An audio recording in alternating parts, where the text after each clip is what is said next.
that. Queens came off very early. It was just a really defensive endgame for Wei Yi, and he ended up blundering, losing.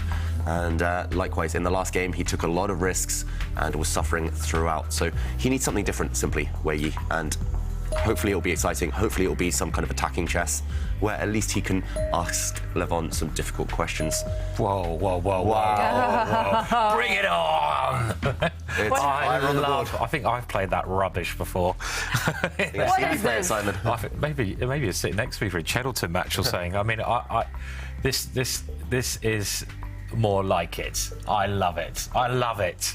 A wild move there, but I mean, Mamedyarov is a player who's played this kind of jab on occasions, but yeah, I mean, God, David, over to you. I'm just very happy to see that. Yeah, I mean, I'm not sure what to say. First, we've got to say it's definitely not a mouse slip.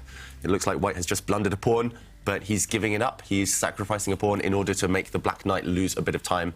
If the Black Knight goes and captures that White pawn, the White G pawn, then White will expand even further in the centre, at least over the next few moves. And yeah, I mean, I've struggled to understand why the sacrifice is viable, to be honest. But I don't think it really is. Yeah, it is the answer, but it's sort of a this move you can play one move before. It's called the Kilkenny Gambit, which I've had some fun with myself. And I mean, this is a solid choice, isn't it? You know, because you have to ask yourself, is it really good for White to have that pawn there in the first place as well?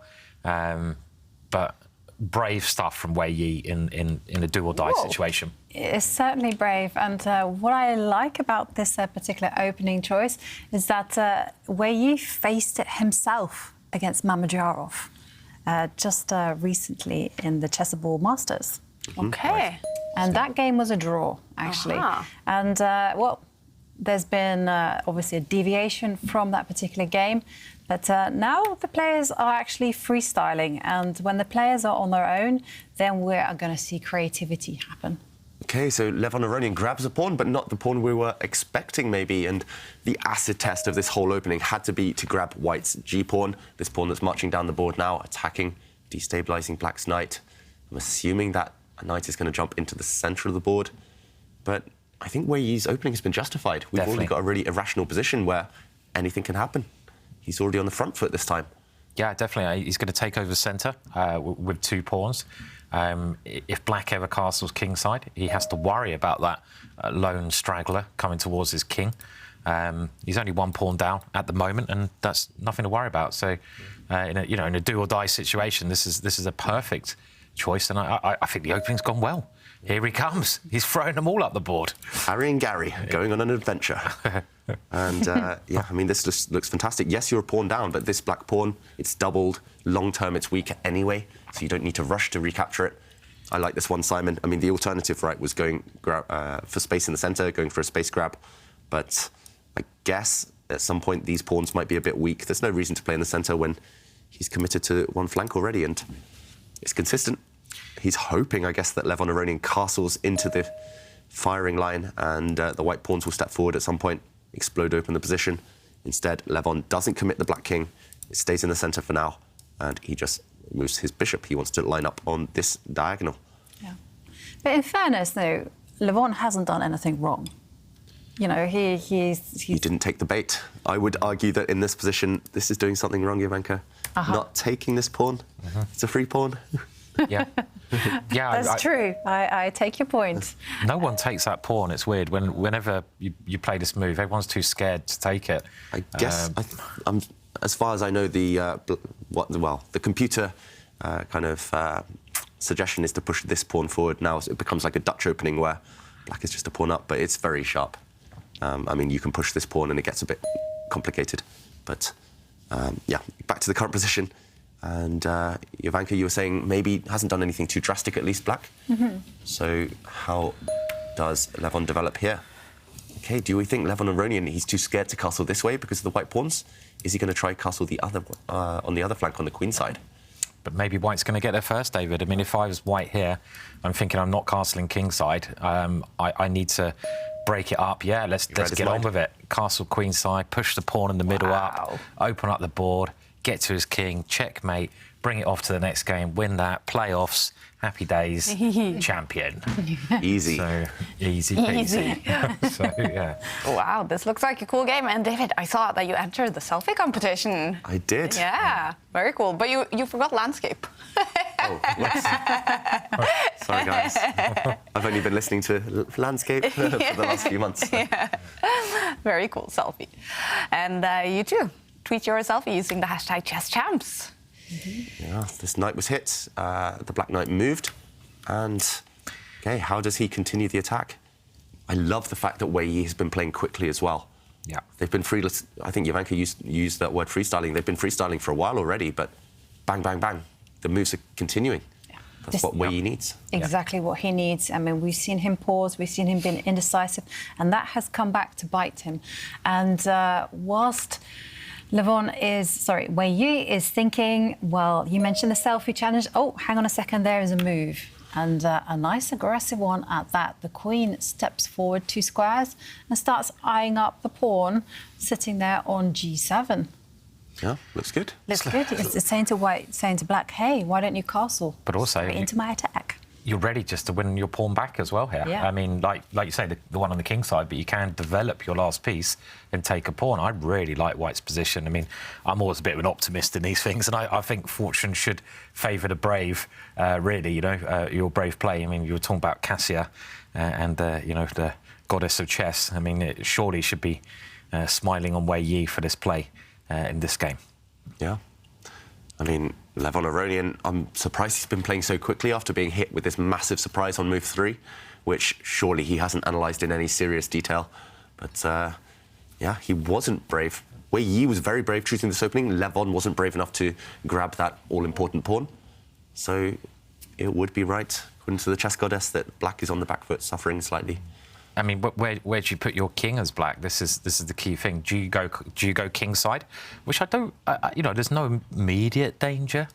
I say very softly, or do you go queen side where there's no immediate danger? I don't know. They both look scary, don't they? To be honest, but it's also scary leaving it in the middle, and you've got to make this decision at some point. Yeah. Pretty much now because of this pawn being under fire, and like you said, Simon. I mean, if you go this way. If you go to the queen side with the black king, it doesn't feel safe at all, to be honest. For example, white can just regain a pawn. I don't think we'll see a capture of this bishop, but if we do, then suddenly some threats along this line. Yeah, the white pawn stepping forward, maybe a big threat. If you go the other way, then at least you have to kind of find your nerves, find your courage. White's pawn will step forward, and actually both of these pawn pushers are on the cards. It's a really scary time to be the black king. It's not what you want when you're in just want to draw, right? You just want a nice, simple position. You have just an easy play, and instead you're just thrown into this deep, dark forest where nothing is making sense. Great opening choice, actually. In you know, it's got Lev out of his book, and it scared him because he didn't take the pawn, as David said. And you know, if you don't accept these gambits, generally the side gets quite good position. Okay. He's played a move, David. Yeah, he's pushed the f-pawn. So I guess the idea is to firstly keep the tension, keep his options open. He's still saying, OK, maybe I'll go this way, maybe I'll go the other way. You keep guessing. If you attack on one side, I'll run the other way. So I kind of like this. Also, he's kind of setting up a nasty pawn push. So, for example, your move now, Simon, taking this pawn, which otherwise would win back the pawn and look fantastic. I guess this would run into a hit on the white queen, and white's queen can no longer defend the bishop next to her. So the white queen, for example, could step back, but the white bishop will disappear. So a small trap included in the position. It does feel a bit loose, however. If we take the pawn, a question for black, does he take with the queen, try and hurry to get the queens off? If you take with the pawn, it does look very loose, this kind of structure. Black will never castle this way, at least now. So we know that. But yeah, I quite like it from Levon Aronian, this last move, pushing the pawn, keeping his options open. It looks like both players playing great, actually, right now. Yeah, agreed. Yeah. And Wei Yi, he's more sensible with his clock in this game. Much more sensible. Yeah. But it's a bit late. He maybe should have stumbled on the strategy of playing quickly kind of before today's action started. Game 3, when he's already in a must-win situation, it's not easy anymore to kind of suddenly adapt and switch. Oh, but imagine if he wins this game. A game 4, bunch of confidence for Wei.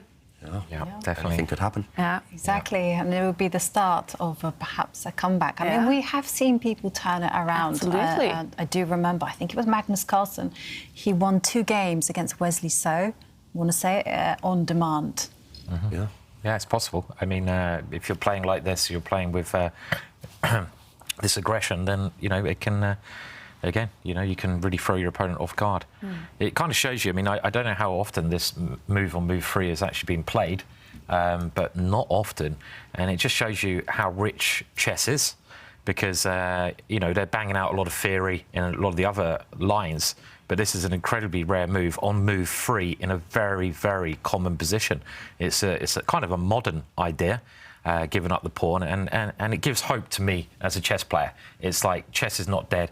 It also gives hope because the computer hates this move, but the top players in the world are playing this, which I also like, because it's basically saying the computers are not always right, or if they are right, there's still a lot of... It's different when humans are playing chess. So there's a lot of positive things about such a move, and being creative is something you should all try at home, because it's fair enough following your chessball courses and just trying to remember stuff, but going your own way and creating things like this is one of the most fun things to do in chess. You know, you should enjoy playing at the end of the day. Enjoy your moves, enjoy playing. Even if you lose, you can still try to enjoy the process, even though that's not easy. But you know. Do you reckon he played the Fleetwood Mac song "Go Your Own Way" before this? Go your own way. Before Wei played this pawn move, before he played this game. What other lyrics are appropriate for this one? There must be quite a lot, you know. My brain is a bit blank. Tell everybody I'm on my way. Bye. Well, this position is livening up even more if we go back to the game position. Wow, maximum tension. We were talking about kind of this pawn push being a threat for black. He just said, OK, I'll push forward instead. Look at all these pawns. I mean, it's just chaos. You can capture any of them as black. But Levon said, nope, I'm not going to dare to capture any of these white pawns. Too dangerous. I'm going to castle the black king to safety. I say safety. It might not be safe on this side for much longer. White also has the option of stepping forward with his pawn. I mean, look how much chaos there is here. It's brilliant. I love it. I love a good bit of chaos. Yeah. It's always fun. And he's played it. Yeah. And he's gone straight in. Those white pawns Wow. look so dangerous. They do. They certainly do. And the question now that Lev has to face is, do you capture that pawn or do you just walk away with the queen? Because it's difficult.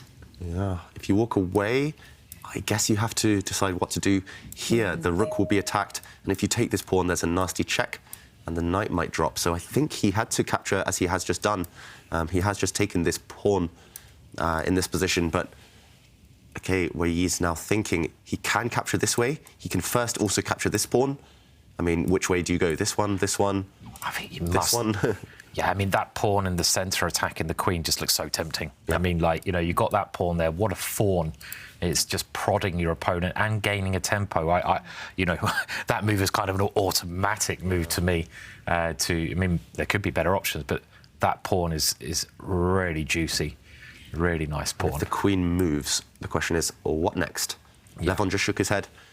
What could white try? Does he take this pawn, maybe? You can even think about a check, couldn't you? Throw in the check first. Yeah, I like the check and maybe give a square to the knight, and the bishop coming into the fianchetto position in some cases is one tempting idea, isn't it, Ivanka? Yeah, it was definitely tempting. I was also other knight tempted coming in, by wow. the move that David's highlighting. Yeah, this bishop, like you said, Simon, long diagonal. You can imagine a situation where if black is too slow, then suddenly everything lines up. Yeah, very scary, this for Lev. I mean, you know, where you could not have asked for a better opening here to fight, which is great. And, yeah, I don't know, do you guys find it's all about winning? I had quite a tough game of backgammon yesterday. And very close, but I didn't win. I'm very Evil happy. eyes. I Evil have eyes. beaten Simon in a board game. I am so happy. Oh, Yeah. that was one of the Well, intensest a little bit games. of banter during that game as well. It was a bit of banter. Yeah, It was a that good was game. fun. It was a good game. Maybe some dice were thrown Yeah. by one of us. Never seen in my whole chess career anyone as competitive as Kaya. It was a lot of fun. We were It was both, a lot of fun. Yeah. So good. And I did win. But I did win after sort of throwing Simon's dices away at some point. I didn't accept whatever. Yeah. another great game backgammon. It's a really fun game. It's nice to have a little change of chess. You know, any game that makes you think is obviously good. Absolutely, it's a fun game, but it is obviously a dice game, so there is a lot more luck in it than it is in chess. Is there any luck at all in chess? Yes. I would argue that. And it's actually to do with your opponent, I would say. Because sometimes you play perfect chess and your opponent also plays perfect chess. That's luck. Sometimes your opponent, that's bad luck, actually. If you play perfect chess and your opponent plays badly, just crumbles, then that's good luck. And sometimes... Well, you kind of make your opponent definitely play bad chess. Not necessarily. Sometimes your opponent just falls on their own sword. You know, something is off with their mental state that day, and they just make mistakes and they just collapse very quickly and they grant you a free game. It happens, and I just kind of consider that luck. And sometimes you make a blunder and your opponent doesn't see it. Again, it exists, and you consider yourself fortunate when those things happen. Yeah, I think in online chess there's even more kind of luck, there's even more variability than in over-the-board chess. For example, this tournament alone, we've seen mouse slips, we've seen disconnections. I mean, imagine Mamedyarov got a free 3 points in the prelims just because Zhu Wenjun disconnected in a very balanced position. So occasionally things happen like that. We've seen various mouse slips, we've seen kind of accidental pre-moves, we've seen a whole bunch of things. Over-the-board chess, it's mostly on the board kind of luck where, as Jovanka mentions, you kind of rely on certain factors that are out of your control. You rely on your opponent's maybe fallibility, and yeah, it's online chess. At least I blame luck when I lose or when I mouse slip. Don't know whether it's the luck or the chess gods or whatever. But I'll tell you what, it was just pure luck, no skill yesterday. Nothing to do with skill there, clearly. All luck there, 100%. So. And OK, the game is following the lines that we predicted. And whilst Levon is considering how to defend and Wei Yi is considering how to attack, well, we are running a selfie competition. And Abhishek tells us that they are cycling in the vast wilderness of Lake District. It's so much fun. Wow. Similar to enjoying the Meltwater Champions Chess Tour broadcast on YouTube. Thank you very much for your nice words, Abhishek. And Tanushri is saying, Rory Lopez and the finale. Let's call this the perfect Sunday night. Yeah. See you again in the next tournament. Fantastic. Definitely. Yeah. And again, Abhishek, he seems to be multitasking, maybe through the multiverse, because he's in Lake District. Now, front seat on the upper deck is my favourite place to sit on the bus in London. Oh. Either I am just standing outside or playing chess with random strangers on the Chess24 app. And I have to say, I agree with him. It's really good to sit on the upper deck. Ah, yeah. And if you can get the front seat, that's the best. Perfect view. Although, I'll confess, I used to love this as a kid. I used to run for that spot. Now, as an adult, I stay away. Because, you know that if there's an accident, you're going to go flying. Ah, that's true. Safety first. Yeah. All right. Well, Wei Yi, he has been more sensible with his time in this game, but now thinking for 2 minutes. yeah, I think we can't blame him too much in the current position because it is so wild. It is maybe a critical situation as well. He needs something now, Wei Yi, ideally. He's still 1 pawn down as white. And I do like what Aronian's done with his knights. It's a bit kind of reminiscent of the last game when Aronian put the 2 white knights in front of his king. He's done the same now. The 2 black knights are great defenders. Still a lot of potential in white's position, I've got to say. I can see a whole bunch of ideas. You mentioned some, Simon, Jovanka, but it's just putting those ideas together. I guess the obvious ones are the knight jumps here. Yeah. The first, you probably look at the most aggressive moves first. I mean, if we talked about the process of elimination, if you're trying to find a move in a position, my reasoning is you just calculate the first move that comes to your mind, but that should be the most critical move because you should always try to play in a forcing way, I feel. If it works, then you can move down the list. And, well, here, I guess, both knight jumps are quite tempting. And I'm quite surprised, actually. I mean, to me, to my eyes, this position looks fantastic for white. Just shows what a complete optimist I am. When in actual fact, the computer is sort of saying it's fine for black. And we have another move, a move I did not expect here. Yeah, very surprising, pushing the A pawn forward. The idea is straightforward. The idea is simple. You want to kick away this black knight, but for a few reasons, maybe surprising. Also, Simon, you mentioned just these knight jumps. This one looks so logical, bringing a knight and queen into the attack. The other one bringing the knight to put pressure on this black knight. And yeah, this pawn push. Firstly, how big a threat is this pawn push? Secondly, does black have ways to counterattack? I mean, one idea for black would be to shuffle the king. Yeah, this is maybe the most logical move he's just played. Shuffle the king towards the corner. And if white's pawn steps up, at least the black knight has options. You could step back. He's cleared this square now for the black knight. You could make an argument... Oh, whoops, me and my arrows. You could make an argument for stepping into the centre as well. I think does that. This is a much more proactive move. I mean, this is where you got the temptation because you only need a draw to go passive. Yeah. Big mistake. Go active. Because the white king is weak as well. Yeah. The white king is weak as well. And if we take this knight off the board, we see another capture. The problem for white is you don't really want to swap the queens off. Remember, you need to win. And also in a position like this, there is a risk that this pawn actually becomes more of a weakness than a strength. It could be a real target in the endgame. So you don't want to trade the queens. And if you take with the rook instead, again, some potential issues. I mean, firstly, I could see a situation where black's rook is quite active on the e-file. Maybe black's rook swings this way, indirectly threatens the white queen in some lines. Yeah, Simon, you called it. I mean, this king is potentially the more vulnerable of the two right now. Yeah, this often happens, doesn't it? When you're playing this wild way, if the first wave is repelled, then it's it can actually, the counter-attack comes. Just also like say a quick hello to Jerry Graham, who just did a tweet there, who runs the Bunratty tournament in Ireland, and one of my favourite tournaments. So hello to Jerry. How cool. Yeah. You play a lot of tournaments, Simon. I don't play that many. I play this tournament in Ireland I've played for the last 20 years, and it's just a weekend tournament. Nice. But it's in a really nice part of Ireland where there's a castle and lots of nice pubs.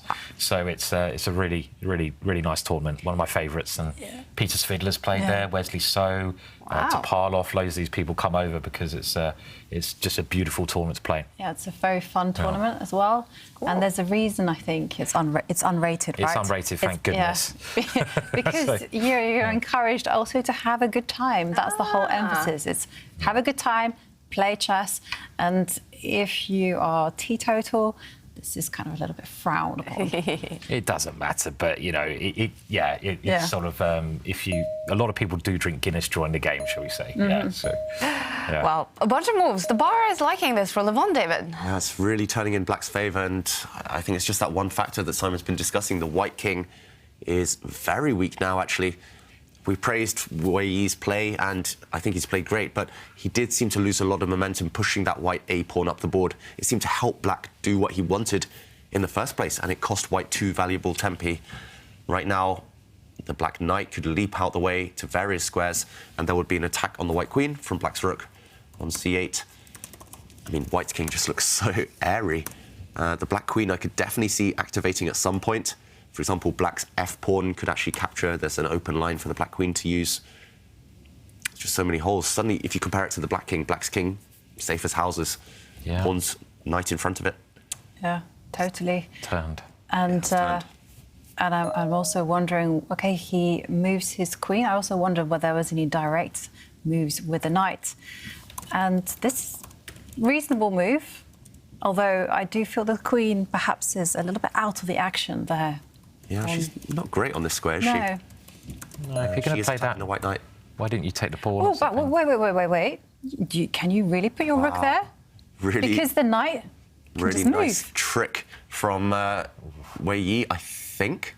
Although, yeah, it's really, really complicated here. We have to jump in. Jovanka, you think there's a winning move for black, maybe? Well, or at least a tempting move. That's my instinct. It said, well, the first move I'm going to look at is the knight will move out of the way and attack the queen. But this is a trap. His intention is to play knight takes knight, giving up the white queen, letting it fall, because now after a knight capture, there's a check and a fork at the end. And if we do a quick count, white has won a rook and 2 pieces just for the black queen, which is also offside. So white would be doing great here. Also the d-pawn. So in the current game position, he didn't go for this knight jump, instead pushed his pawn. This is nice, actually. Yeah. didn't fall for the trap, hook, line and sinker like I did, and instead liberates the light-squared bishop, threatens a very deadly attack by pushing the pawn forward, and... Now threatens this knight jump. No. That's a lot of threats that you've just mentioned there. Hang on a second. Does this mean that Wei Yi's position is collapsing? Yes. Yeah, it might. Yeah, it seems like it has kind of been that way for a couple of moves. It's all just turned very quickly. I mean, I think this pushing the rook's pawn. You know, I was trying to think where did White go wrong? I mean, maybe the position, well, it clearly wasn't as good as I thought, but pushing that pawn only helped Black. So White wasted 2 moves to give Black the attack because that knight jump just got to this situation. So I think this was the key problem. I think Black wanted to play that knight jump anyway, as you mentioned, and it's the type of position where you can't lose time, you can't lose moves. Okay, White's knight has retreated. This gives Black so many tempting options. First, you look at a similar idea to your anchors. You bring the knight forward. Now the queen is indeed hit. There's no sacrifices. There's a pin on this line as well. Where does the queen even go? She can step back. I mean, you don't even have to move the knight now. It'd be so tempting to jump in with the black queen. It's just collapsed. It's all gone wrong. And suddenly the black queen can jump in, hitting the rook, hitting the pawn next to her. I mean, it's just disaster, really. I mean, at the very least, you can also put your bishop on a square like this one, hit the rook in the corner. Lots of options. And, I mean, how can you resist not putting the knight on that square? Yeah. I mean, you know, it's such a nice move to play. You open the rook, you move your knight in, you line up against your opponent's king. It's a move that I think he'll play. But we did say that about another knight move, and Aronian didn't play it in the last game. He could have moved his knight to the edge of the board in the last game and got an overwhelming position, and he didn't play it. So will he find the right, if it is the right knight move? Screaming to be played, right? Oh, definitely. I'd just have to play it, you know, just because it looks nice as well. You can make an argument for the queen coming in, for the black bishop coming to attack the rook. There are other tempting moves. You could just say, OK, I'm just not going to worry, just bring the other rook into the game. They look all good as well. I think the queen... This one is just too tempting. Definitely. I think the queen coming in as well also looks tempting. mighty fine. Yeah. Hitting the rook. Yeah, I don't even see how White reacts to this. If the white rook moves, then this pawn drops. If the queen comes back to offer a trade, because you only need to draw as black, you could just trade off the queens and then win this pawn next move. Pawn up. He's gone for it. Too tempting. Yeah, too tempting indeed, you know. Yeah, big attack against the white queen now. The queen has to move. It should be noted, though, Aronian again, you can see he's scratching his head, and we say he doesn't get nervous. He's nervous a bit today, isn't he? I mean, it's clear that he's jiggling about a bit, and he knows again he's on the verge of winning this match. And he only needs a draw in this game. Yeah, he needs a draw, and he did talk a couple of days ago, even before the finals. He talked about the hunger, the appetite. It's clear. I mean, not just the appetite for those seeds and berries that we've been seeing him eat. It's just that appetite to beat these young players and show the world at 39 years old, actually by a distance, the oldest player in this whole tournament, that experience counts. Absolutely. He's been so impressive, Levon Aronian, and his form has really been growing throughout the tournament. It started not so good, but here he is, maybe about to win the whole thing. Never give up. He started with 2 losses in the whole tournament, 2 losses in a row. Wow. And he's bounced back. And I remember his day 2 in the prelims wasn't that impressive either. And it's quite curious, actually. This is the first time I think we've ever seen a final where we had someone who finished 7th and 8th in the prelims competing in the final. We don't get that ever. True. Yeah. Yeah. Very strange tournament in a way, where all the young players shone so early and then they shone brightly, but the kind of stars faded, and then the older guy like Levon Aronian, he's been shining consistently throughout, but a bit brighter every day. Yeah, that's true. Meanwhile, so many tempting moves again for black. Black's queen can come in. Again, if you want to play it safe, you can eliminate the white bishop with the black knight. You could give a check with the black knight in a different way. You could bring the black bishop to attack the white rook. You're naming a fair few again there. Spoiled for choice again, that's the problem. Yeah. That's why Levon's spending a fair bit of time. Too many... Yeah, I think this kind of goes back to what I was saying. If you were in Black's situation here, looking at what your critical move's been, he's played the queen in. You look at the most critical move, the move that creates the biggest threat first, and calculate if that works. If it works, you don't even need to look at other options, and this is the most critical move. You attack the rook, you're threatening to win a piece, you're getting your queen into the danger zone, and, well, I mean, I'm not sure... OK, well, OK, just don't take the rook now. Don't take the rook now. There is a trap. There is a trap, yeah. Yep, and White's queen was actually threatening to go up and capture the b7 pawn, the pawn in front of the black king, and that would have been checkmate. But Levon has just defended that pawn now, just trading off the bishops. So I suppose the key line is here, what happens if the pawn pushes on? Can you can you just give up your rook or something, I expect? Minimum. Maybe there's other options, but... If the pawn steps forward, again, don't take it because of checkmate. But yeah, as you mentioned, Simon, there are other options. You don't take the pawn, of course, but I guess at the least you could just take this one because you are threatening checkmate yourself. Yeah, and this is probably why he spent a bit of time just making sure, because you are material down, I think. I can't really count anymore, there's too many pieces. Maybe you're not even. No, you're not. So I've sort of lost count of this this game. So if you're not material down, then, well, it's tremendous. Yeah. The queen is coming in. This is going to be disaster for White, so he needs something magical now. I guess he needs to trade the bishops, just process of elimination. The bishop is attacked, the rook is attacked. You need to trade the bishops off, and then... Now what? I mean, the rook is just so loose right now, attacked by the black queen. Yeah. This is still pin. Maybe you can defend everything on this rank, but it's not going to last for long. Black can grab this pawn, black's rook can come and grab this pawn. It's one-sided traffic. In fact, the position we have up there on the board, that is White's best chance of defending, and it looks pretty miserable. Yeah. If that's the best he's got, then, you know, it's ugly playing like that as well. You don't want to go into that kind of thing.